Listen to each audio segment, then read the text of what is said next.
Olá, eu sou Fabiane Alves, especialista em arte-terapia, especialista em psicologia transpessoal e graduanda em psicologia. E eu estou aqui para mais um episódio de leitura desse livro, de trecho desse livro maravilhoso de Jean-Yves Leloup, Caminhos da Realização. E hoje eu vou trazer para vocês um outro medo de Jonas, que está em nós também, obviamente, que é o medo da diferença.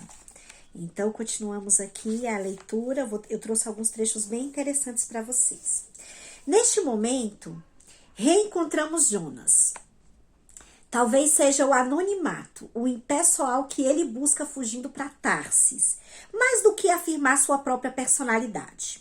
É interessante observar nesta passagem que alguns podem utilizar a mística, os ensinamentos espirituais, não para superar sua personalidade, mas para fugir dela, para regredir ao impessoal, não ao transpessoal, não além do pessoal, mas ao intrapessoal. Nesse aspecto, a espiritualidade pode servir de pretexto para fugir à afirmação do seu eu. Jonas foge para Tarsis porque, indo para Nínive, ele deve se afirmar. E afirmar-se é afirmar-se diferente. Afirmar-se diferente não quer dizer afirmar-se contra, mas afirmar-se no que temos de próprio, na missão particular que nos foi dada para servir a todos. O que é pedido a Jonas não é que seja apenas um sábio que vive no anonimato de uma cabana no fundo de um bosque, mas que seja também um profeta. O silêncio que está nele não é uma ausência de palavras, mas é a mãe da palavra.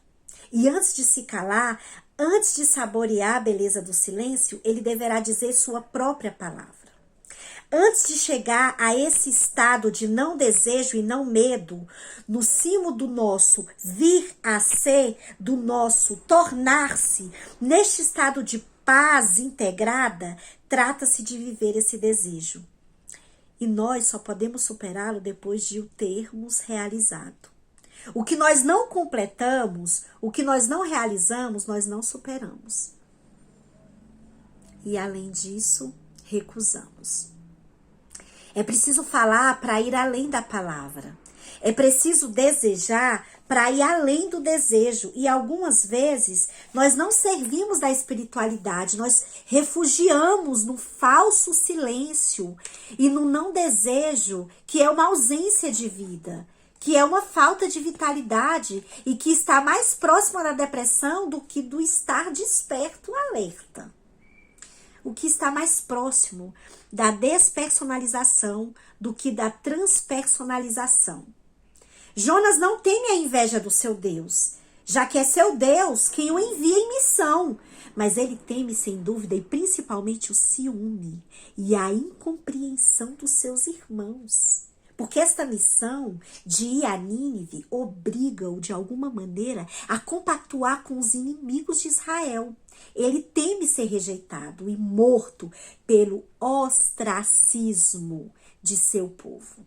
Ele teme ser considerado um colaborador, um inimigo do seu povo. O complexo de Jonas não é somente um medo do sucesso, um sentimento de culpa diante do sucesso, um medo de suscitar inveja nos outros. O complexo de Jonas é também o medo de ser diferente, de ser rejeitado por aqueles dos quais ele se diferenciou. Rolomei, Maslow foram grandes psicólogos humanistas que introduziram na psicologia a noção do transpessoal e cujas obras são familiares a vocês. Rolomei dizia: muitos fatores provam que a maior ameaça, a causa mais nítida da angústia do homem ocidental contemporâneo na metade do século XX não é a castração, mas o ostracismo. Quer dizer, a situação considerada como terrível e aterrorizante de ser rejeitado pelo grupo. Então, o medo de Jonas é esse medo de ser diferente, de ser rejeitado por aqueles dos quais ele se diferenciou. E o conformismo pode provocar um certo número de patologias. Quantos pássaros tiveram suas asas aparadas ou cortadas para que ficassem felizes e confortáveis em suas gaiolas douradas? A vontade de ser como todo mundo traz um sentimento de impotência excepcional. Os psicólogos humanistas vão nos mostrar que a pressão social é tal e tão forte que a maior parte das pessoas tenta resolver os seus problemas pessoais adaptando-se cegamente às normas e aos valores do grupo. Cortados de sua atenção primária, empregam um critério de adaptação como único ponto de referência para julgar se uma atitude individual ou coletiva é aceitável. Um grupo são, saudável, é capaz de conter pessoas muito diferentes, que pensam diferente e que se enriquecem com suas diferenças. Porque se todos pensam a mesma coisa, se entrarmos todos na mesma concha, nós não pensaremos mais. O que é interessante notar é que quando o ensinamento pode florir sob diferentes formas, ele encontra aplicações em ambientes e mundos diferentes. É o sinal de que estamos num espaço que colabora para a nossa evolução, em vez de nos destruir, em lugar de nos bloquear. Bom, então hoje eu li o trecho que fala sobre o medo da diferença, né, ostracismo, desse livro maravilhoso Caminhos da Realização, de Jean-Yves Leloup. Aguardem, no próximo vídeo eu vou falar sobre o medo de se conhecer. Um forte abraço.